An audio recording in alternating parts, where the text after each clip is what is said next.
Retomamos nuestro curso sobre los vicios capitales.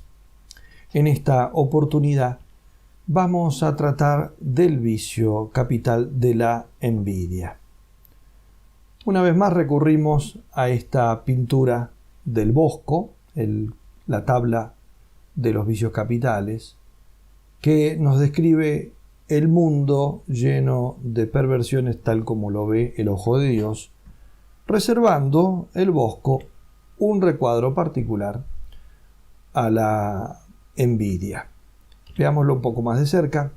Aquí tenemos entonces la manera en que ha tratado de simbolizar de alguna manera este pintor este vicio, ¿no? Esta escena reúne varios instantes que reflejan distintas formas de envidia. El mercader y su mujer observan con envidia al joven burgués que lleva, ¿no?, con cierto orgullo un halcón en su mano. El mismo joven trata de despertar envidias, lo que se ve en la ostentación con la que exhibe su halcón.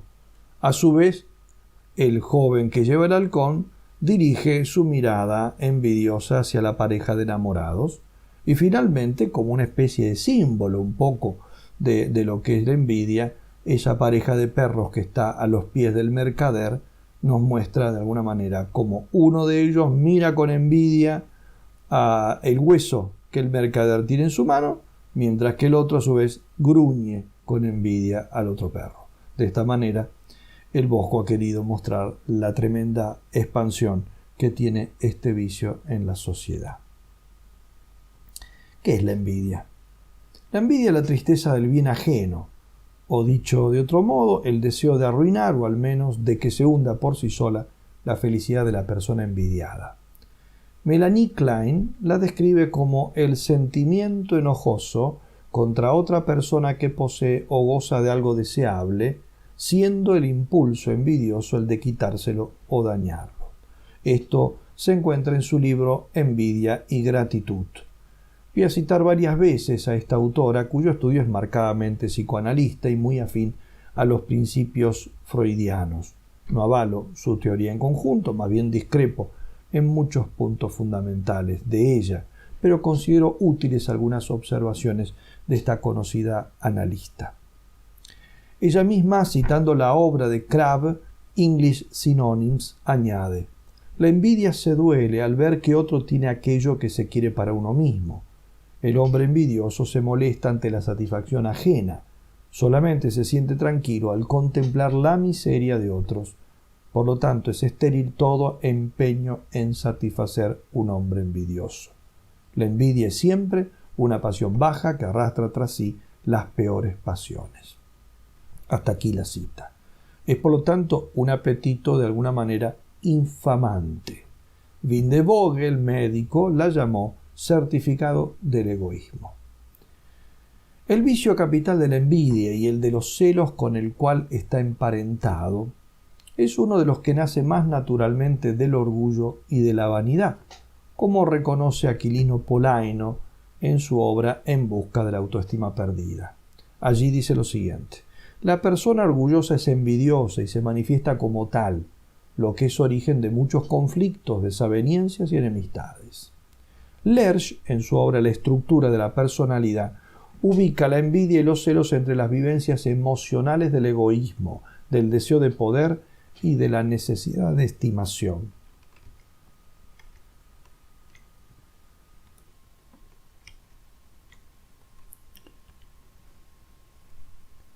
Tomás de Aquino, en la cuestión 10 de su cuestión disputada sobre el mal de malo, solo se pregunta 3 cosas sobre la envidia: si es pecado mortal y si es vicio capital.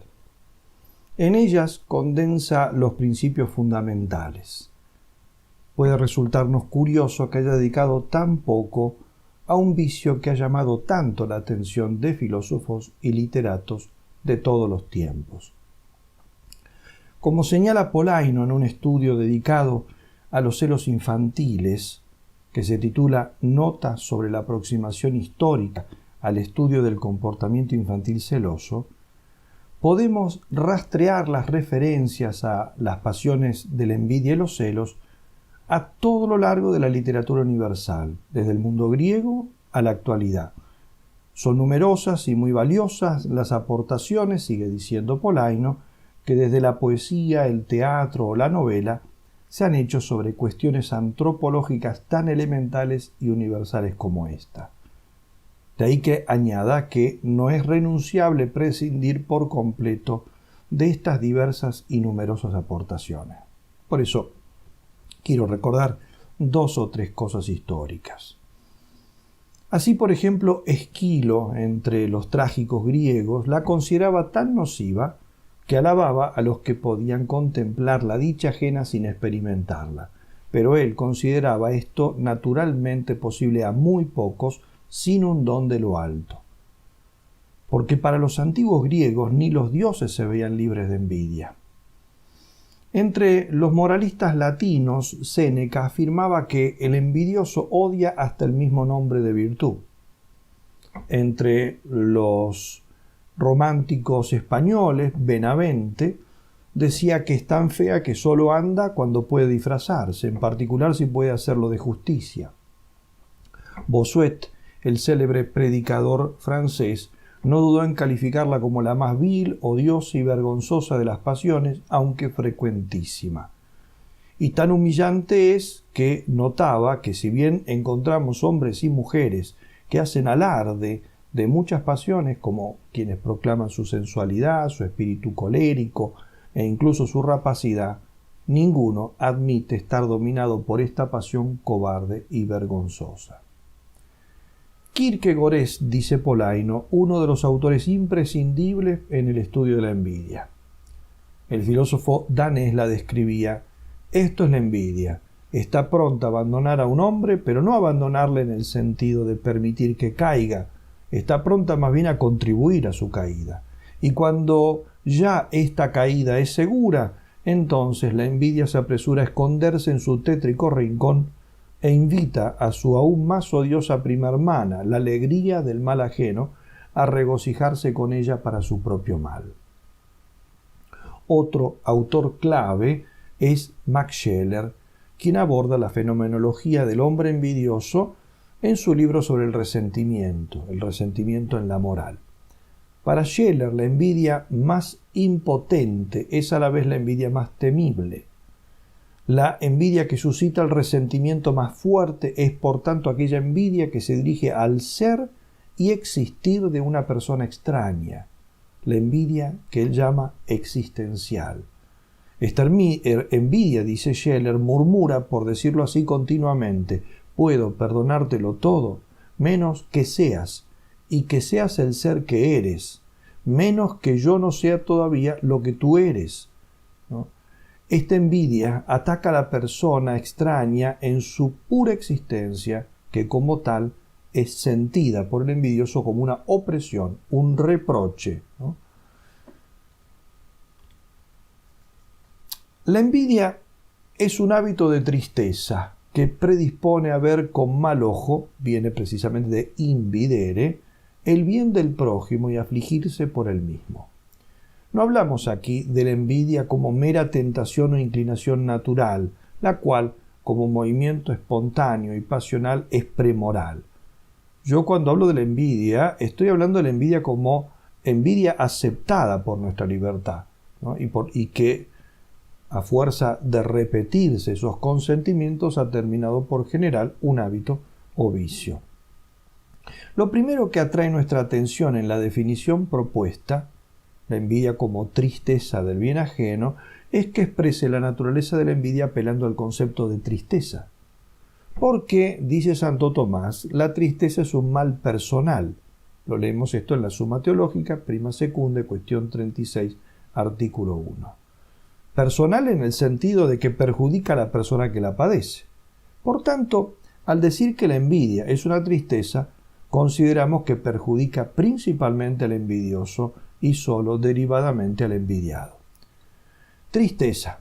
Tristeza viene del latín tristicia y este viene de tristis, una palabra de origen incierto, pero que algunos, por ejemplo Ernoult Millet, la relacionan con taeter, que significa repulsivo, ofensivo, y también con tétricus, tétrico. Encontramos esta raíz, de hecho, en vocablos de diversas lenguas, siempre con un sentido perjudicial. En latín, por ejemplo, terere, frotar, machacar, moler, de donde viene trigo, que es llamado así porque es un grano que se muele. En el sánscrito, trista, áspero. En el lituano, tristas, nublado. En el anglosajón, treostru, tinieblas. La tristeza es pues entonces un dolor afectivo, un desabrimiento y amargura interior, una pasión que encoge el alma por la unión con un mal, así como el dolor físico se produce por la unión corporal con un objeto lacerante, la tristeza se produce por la unión afectiva con un mal, lo que acaece mediante los sentidos imaginativos, la fantasía, la memoria, la cogitativa. Ese mal puede ser imaginado, recordado o percibido por los sentidos internos.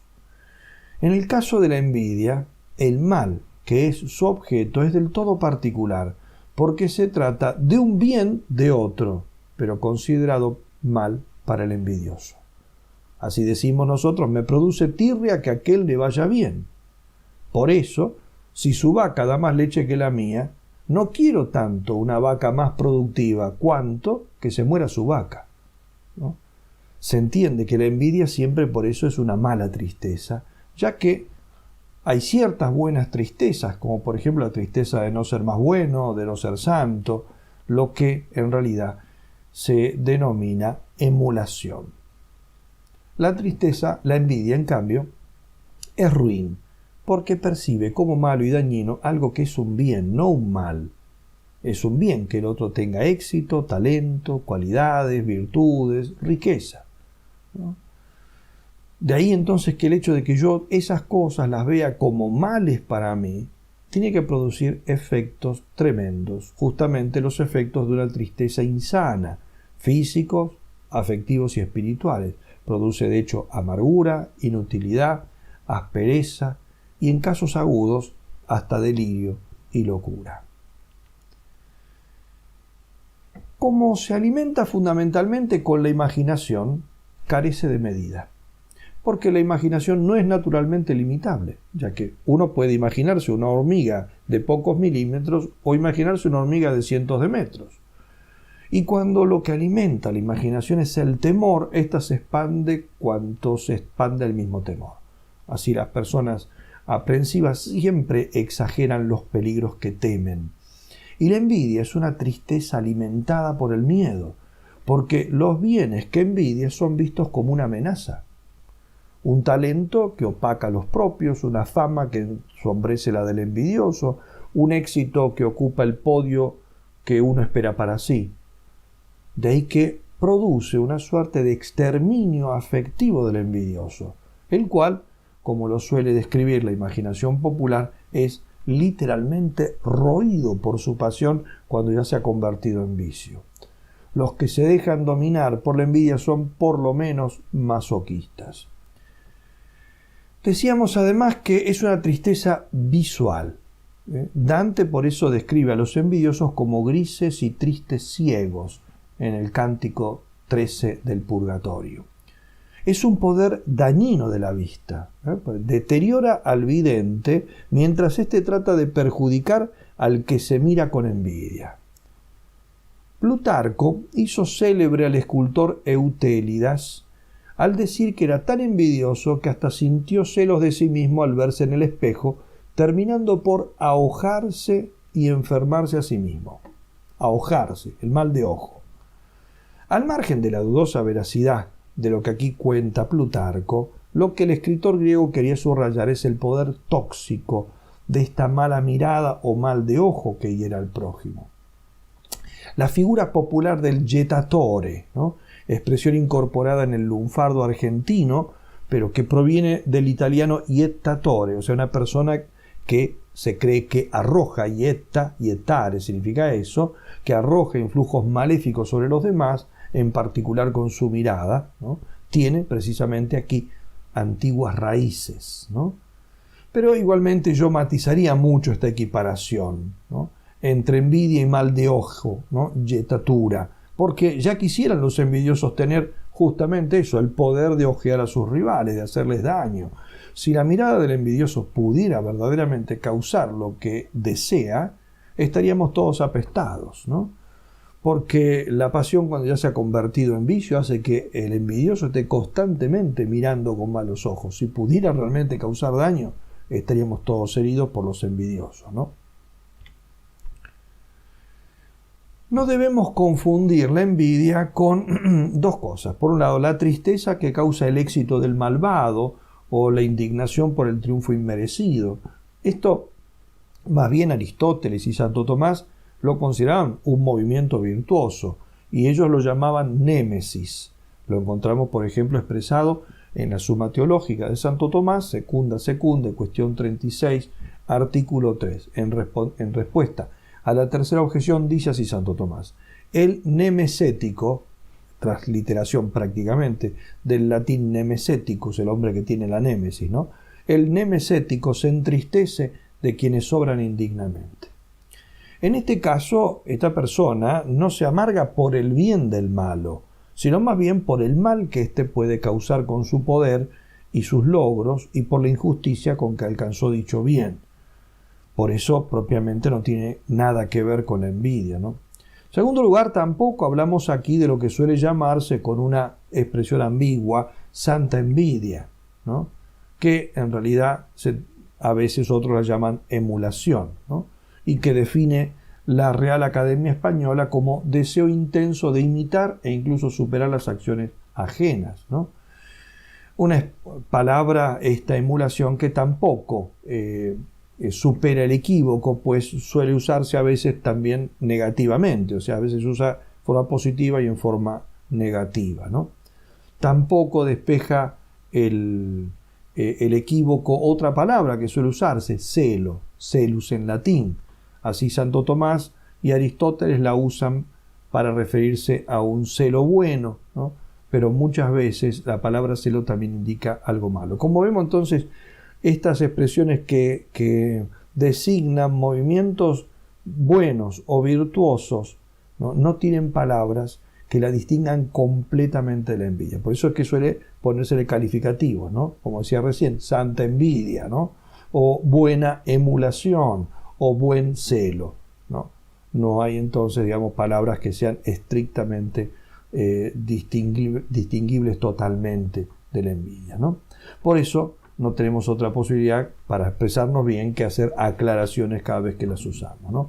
Lo que no cabe duda es que la emulación ordenada, ¿no?, jamás quiere privar al prójimo de su bien, sino que se limita a desearlo también para uno. En cambio, la envidia propiamente dicha siempre desea la destrucción del bien ajeno. Como decía antes en ese ejemplo que puse, ¿no? Si envidio la vaca de mi vecino que da más leche que la mía, yo no quiero, el envidioso no quiere propiamente una vaca que dé más leche que la de su vecino, lo que quiere es que se le muera la vaca al vecino. En cambio, el que emula, ¿no?, si ve la vaca del vecino que da mucha leche, lo que hace es ver de qué manera ha trabajado él para poder aprender de él y ver si la mía puede dar también tanta leche o incluso superarlo, ¿no? Pero sin desearle ningún mal a él.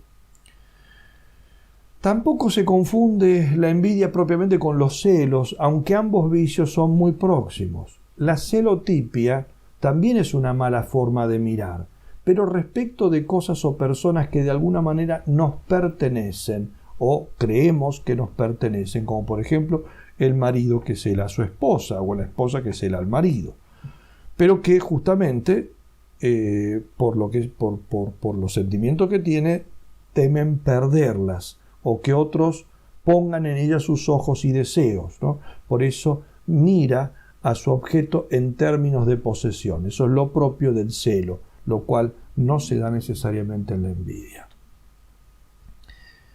La envidia como vicio es una aflicción entonces por el bien de otro. Por eso Santo Tomás la considera pecado opuesto a la caridad. Suma Teológica, secunda, cuestión 36, artículo 3. Porque tienen, dice él, el mismo objeto, el bien del prójimo, pero se mueven en sentido contrario. ya que la caridad goza con ese bien y la envidia, en cambio, se entristece. Lerch, en esa obra que ya cité, La estructura de la personalidad, la describe como el sentimiento que corroe a la vista de los valores de utilidad, de gracia, de posesión y de ganancia que otro posee, lo cual se registra como un fracaso del propio querer tener. Con esto, sigue diciendo Lerch, señalamos ya las cualidades tanto objetiva como endotímica de la envidia. La configuración mocional de la envidia, termina diciendo, es el permanente mirar de soslayo a los demás, la mirada de reojo, ¿no?, ligada con un gesto virtual del querer quitar, del querer dañar esos bienes del prójimo, ¿no? ¿Cuál es el objeto de la envidia? Escribe Cucci: extraño vicio este de la envidia, porque a diferencia de los otros, no procura ninguna ventaja para el que la cultiva, y sin embargo, por él se está dispuesto a sacrificar cualquier cosa. El vicio de la envidia muestra hasta qué punto el comportamiento humano no obedece a las leyes de la lógica, ni siquiera a las aparentemente obvias del utilitarismo y del hedonismo, porque el placer aquí, si es que se da, es maligno y no lleva ningún tipo de gusto a la propia vida. La envidia muestra, por un lado, el poder y la extrañeza de los afectos y al mismo tiempo la característica espiritual del hombre, porque no tiende a ningún objeto en que el corazón pueda encontrar reposo. Su único motor es ver arruinado al rival a cualquier precio. ¿Qué envidiamos? Envidiamos personas, no cosas, o cosas, bienes, porque las poseen ciertas personas. Si bien envidiamos personas porque poseen cosas que desearíamos que no tuvieran, no siempre deseándolas para nosotros, porque el envidioso, más que desear tener ese bien, lo que quiere es que no lo tenga su rival. La envidia pues toma pie de un bien, pero termina deseando el mal a la persona envidiada. Sin embargo, no cualquier persona es motivo de envidia. Se envidia a alguien con quien uno pueda tener cierta relación. Por eso se envidian personas relativamente iguales a uno. Esto ya lo hacía notar Aristóteles en su obra La Retórica. Decía él que se envidia a los que están cerca en el tiempo, el lugar, la edad, la fama o el linaje. Por eso, decía citando a Esquilo, que también la familia sabe envidiar. Y añadía el filósofo con gran observación: nadie compite con los que vivieron hace 10.000 años, ni con los que han de existir en el futuro, ni con los muertos, ni con los que están donde las columnas de Hércules, en la otra parte del mundo, ¿no? Ni tampoco se emula a los que se estima por juicio propio y de los otros que le dejan a uno muy atrás, y tampoco a los que uno supera con mucho. Se envidia propiamente a los que tienden a las mismas cosas.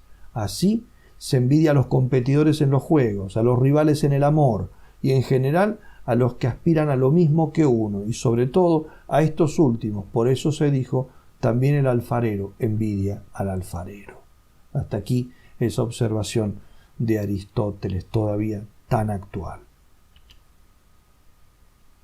En cuanto a los bienes que se envidian en tales personas, dije, se envidian personas o bienes por razón de que las poseen algunas personas. ¿Y cuáles son entonces esos bienes por los cuales, digamos, yo envidio, ¿no? Los hay de 4 clases. Hay bienes exteriores, bienes del cuerpo, de fortuna; segundo, bienes intelectuales, por ejemplo, inteligencia, ciencia; bienes de virtud, que alguien sea más humilde, más piadoso que uno; y dones extraordinarios, gracias sobrenaturales que Dios distribuye como quiere, ¿no? Pero la envidia más radical es la envidia de la existencia, que no se dirige a este o aquel bien de otros hombres, sino a su existir en general o a su situación. Es la envidia existencial de la que hablaba Max Scheler en ese texto que hemos leído anteriormente, y la que experimenta la existencia del otro como una opresión y un reproche. Esta envidia puede llegar a ser homicida, y si no puede matar al otro, al menos se comporta como intolerante y despótica. Hay 4 signos que evidencian la envidia en una persona. El primero es que alguien se alegre de corazón por algún mal del prójimo. El segundo es que alguien se entristezca por el bien del prójimo. El tercero, que se guarde silencio cuando se está alabando al prójimo o incluso que se intente matizar y disminuir sus cualidades. Y el último, la directa difamación del prójimo. Todas estas cosas son ciertamente envidia. ¿Cuáles son las causas de la envidia? La causa principal de la envidia es el orgullo que no puede soportar ni superiores ni rivales. Quien es soberbio es envidioso y quien es envidioso es soberbio. Son también causas de la envidia la ambición, la pequeñez de alma, la autorreferencialidad. Cuando la envidia adquiere proporciones ya morbosas, según el parecer de Klein, podemos estar delante de trastornos de la personalidad paranoides y esquizoides. La envidia es también un vicio que pone en evidencia profundas heridas en la apreciación de uno mismo, es decir, en la autoestima. Me refiero a la autoestima equilibrada, no a la que equivale a infatuación, como a menudo sucede y a la que ya me he referido en la conferencia anterior. El envidioso delata un arraigado sentimiento de inferioridad. De ahí la observación de Kierkegaard en esa obra La enfermedad mortal, donde dice así: la envidia es una admiración que se disimula. El admirador que siente la imposibilidad de experimentar felicidad cediendo a su admiración toma el partido de envidiar. Entonces emplea un lenguaje muy distinto, en el cual ahora lo que en el fondo admira ya no cuenta. No es más que insípida estupidez, rareza, extravagancia. La admiración es un feliz abandono de uno mismo. La envidia, una desgraciada reivindicación del yo. Hasta aquí Kierkegaard, ¿no? En el mismo sentido, Napoleón decía que la envidia es una declaración de inferioridad, porque entristecerse del bien del prójimo conlleva reconocer y admirar dicho bien, al tiempo que uno sufre por verlo realizado en alguien distinto de uno. El envidioso, dice un autor, se siente humillado al ver en otros el mérito, el talento, las virtudes que él no posee o quisiera poseer él solo.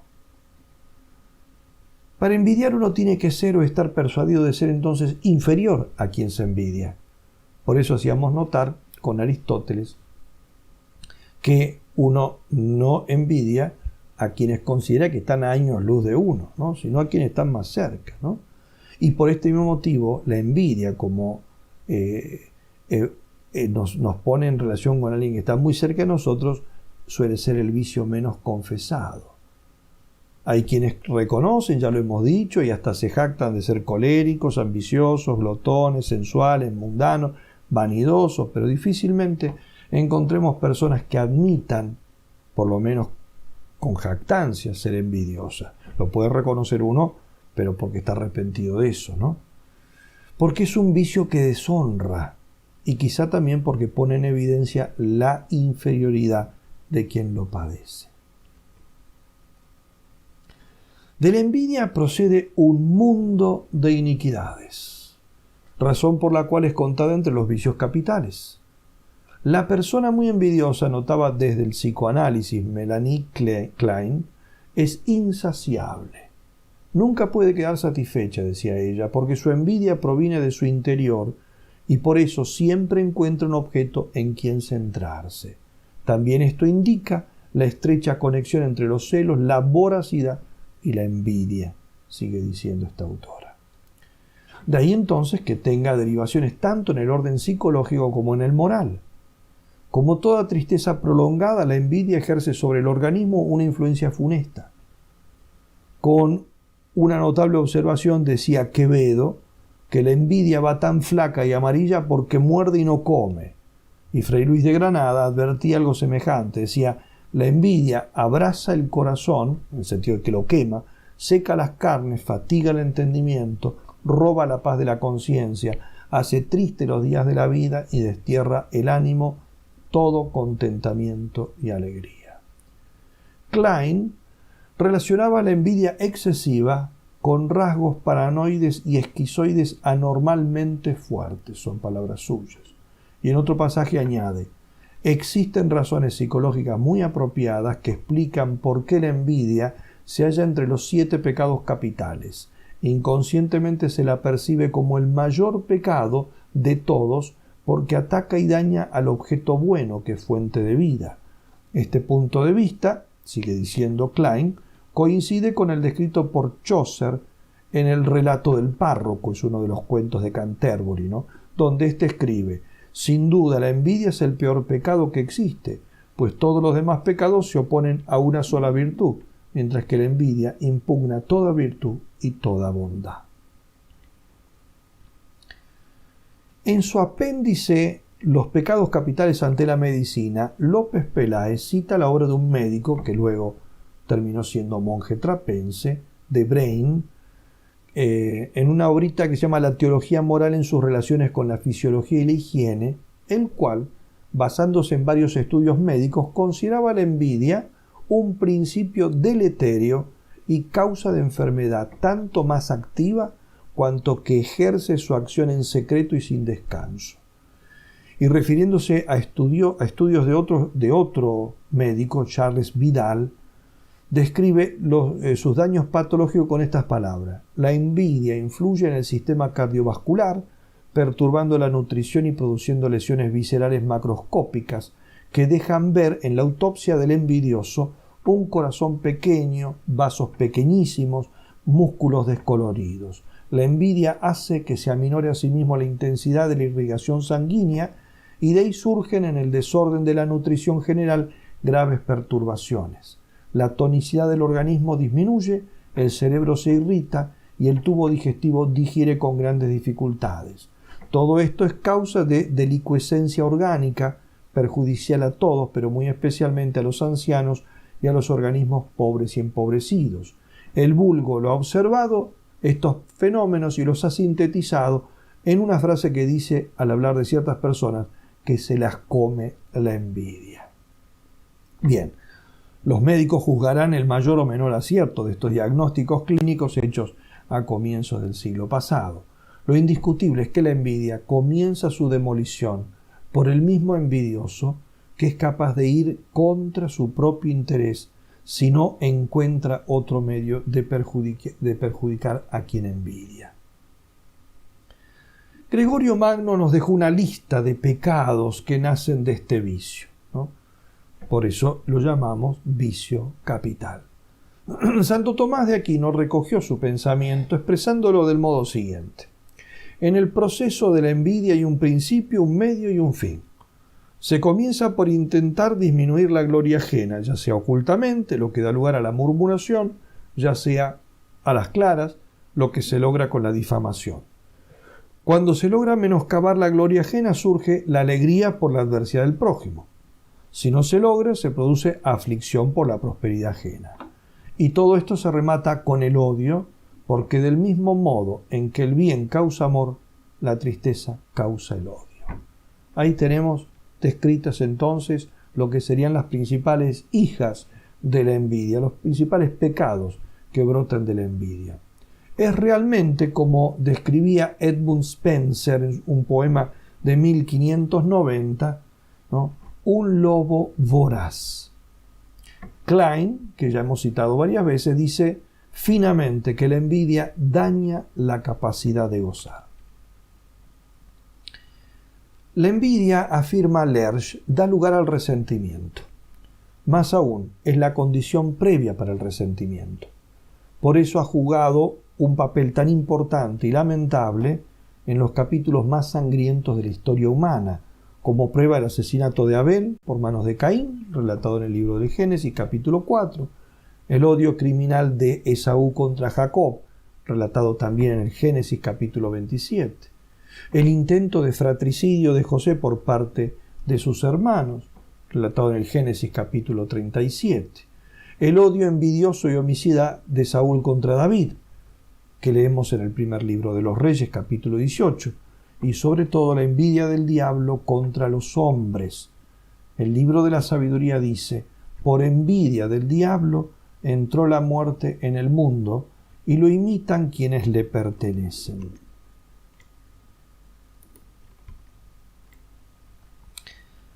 Manzoni plasmó la psicología expansiva del vicio de la envidia En aquella desgraciada abadesa de Monza, Gertrude, personaje de su obra Los novios y Promessi Sposi, ¿no?, que está inspirado en la historia real de Virginia María de Leyva, la cual fue enclaustrada en un monasterio dolosamente por su padre, que quería de este modo despejar el camino de la herencia en favor del hijo menor, varón, ¿no? Y por eso, después, esta monja, cuando ella se da cuenta de los motivos por los cuales su padre presionó para que se hiciera religiosa sin tener vocación, encausó su amargura y resentimiento por el vicio de la envidia, para reventar luego en despotismo, amoríos infames y otros crímenes.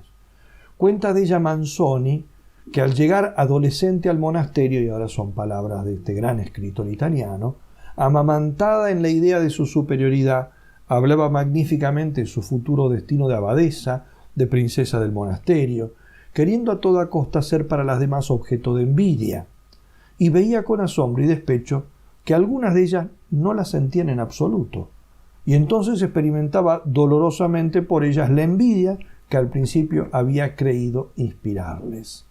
Las envidiaba, las odiaba, a veces el odio se expandía en desdenes, en desaires, en palabras mordaces, y envidiaba en ciertos momentos a cualquier mujer de cualquier condición, con cualquier conciencia, que pudiese libremente disfrutar en el mundo de la belleza y juventud que ella estaba allí marchitando contra su voluntad. Magnífica descripción de todo este proceso que puede desencadenar la envidia.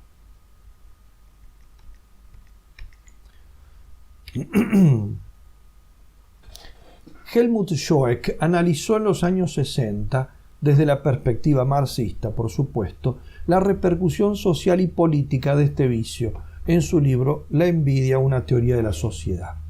La envidia corroe profundamente las relaciones sociales, es una levadura maliciosa que fermenta la masa social tanto en las grandes sociedades como en las pequeñas. Otro autor, Epstein, señala, sin embargo, que la sociedad moderna basa su dinámica precisamente en el fomento de la envidia. Dice Epstein, la entera industria publicitaria puede ser vista como una grande y compleja máquina de generar envidia. ¿Tiene remedio la envidia? Muchos autores de prestigio afirman que la envidia es incurable. Este es el parecer de santos, como por ejemplo San Cipriano, San Basilio, de profanos, por ejemplo Maquiavelo y Ariosto. Casiano mismo, el gran autor de Entre los padres del desierto sobre los vicios capitales, era escéptico.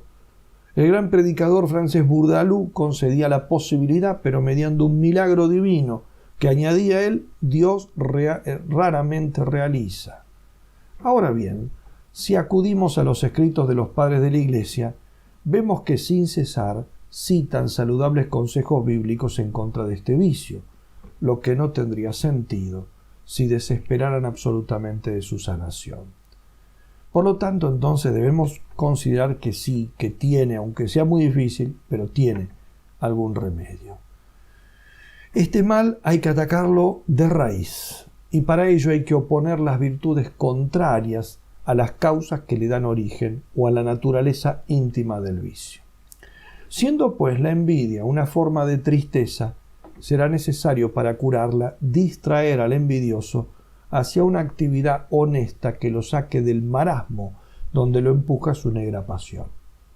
Por otra parte, al ser fruto del orgullo, es necesario cultivar una profunda humildad. De esto me he ocupado largamente en una obrita sobre la humildad y sus efectos terapéuticos. En cuanto pecado opuesto a la caridad, solo puede sanar al envidioso la intensa vivencia de esa virtud. De esto trata, por ejemplo, Santo Tomás en la Summa Teológica Secunda Secunde, las cuestiones 23 a 33. Habría que añadir el ejercicio positivo de esa forma particular de justicia que llamamos gratitud, de la cual Santo Tomás hace un hermoso estudio, también en la Summa Teológica, en la Secunda Secunde, cuestión 106. Porque, siendo la envidia una manera enfermiza de mirar el bien, es necesario cultivar un modo sano de valorar el bien. y singularmente los bienes recibidos tanto por uno como por los demás. Los grandes corazones no son envidiosos. En boca del verdadero sabio, la Sagrada Escritura pone estas palabras y con ellas concluyo. Aprendí la sabiduría sin engaño y la reparto sin envidia. Y cuando le avisaron a Moisés que había otros que estaban profetizando como él y le pedían que lo impidiera, Moisés, hombre humilde, respondió: ojalá que todo el pueblo profetizara. Solo aspirando a la grandeza de alma se puede evitar la envidia e incluso quizás se pueda curarla.